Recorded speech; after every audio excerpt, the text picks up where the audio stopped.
Hey guys, Pastor Sean coming to you from the front porch here at the house. We've not recorded anything from the front porch in quite some time. And so it was a beautiful day. The birds are singing. The sun is starting to set. And I was just got in from golf practice and changed my clothes and was about to grab some dinner. I thought, well, I want to go shoot my daily devotion video and get it out to the folks before the day's over. Proverbs tells us, trust in the Lord with all your heart. Lean not on your own understanding. Acknowledge him in all your ways. So many times, and we're going to talk about the trust part today, so many times we put the trust in ourselves. We plan on figuring it out for ourselves. We understand that we can do certain things for ourselves. I know people who have skills in multiple areas, and they're very self-made. I know people who have diplomas, plural, on their wall, and they're self-made.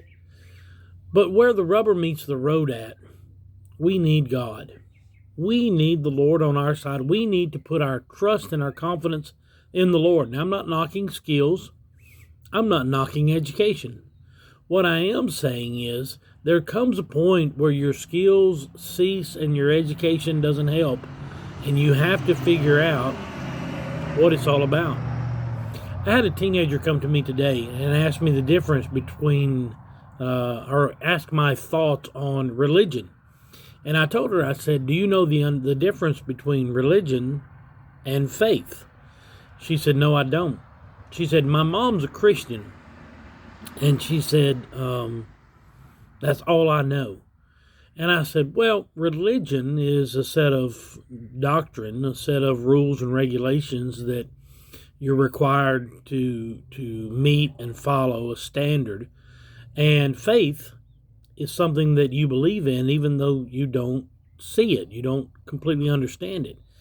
And I went through the process of explaining to her how sometimes we have to put our trust in a God that we cannot see. How we have to trust in the Lord even though we don't know the full plan. How we have to put our trust in him and our confidence in him. When I got through with the conversation, she felt much better about the topic and felt more enlightened about the difference between religion and faith. Now, that's a whole complete different topic, I guess. But I want to talk to you about trusting God. You know, sometimes we need to put ourselves out there. Peter is the example that we use from the Bible a lot. Peter is there in the boat with the disciples, and Jesus comes walking on the water. Peter says, Lord, if it's you, get me to come out here on the waves with you. And he does. He walks out of the boat and walks to Jesus on the water. He begins to sink. Jesus grabs him by the hand and then walks him back to the boat. He doesn't carry him back. He walks him back to the boat. And they walk on the water together. That's putting your faith in action. That's putting your trust in the Lord. Well, Pastor, I'm not going to go out and jump out of a boat. That's not what I'm asking you to do. But sometimes you have to sow a seed when you don't know if you have that seed to sow.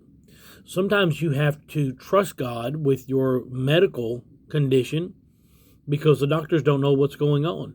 Sometimes you have to believe in a God that you've never seen and his son that you've never physically laid eyes on, and trust that your salvation is secure in him. That's trusting in the Lord. We all come into our houses and flip the switch and the lights come on because we trust that the power company knows what they're doing.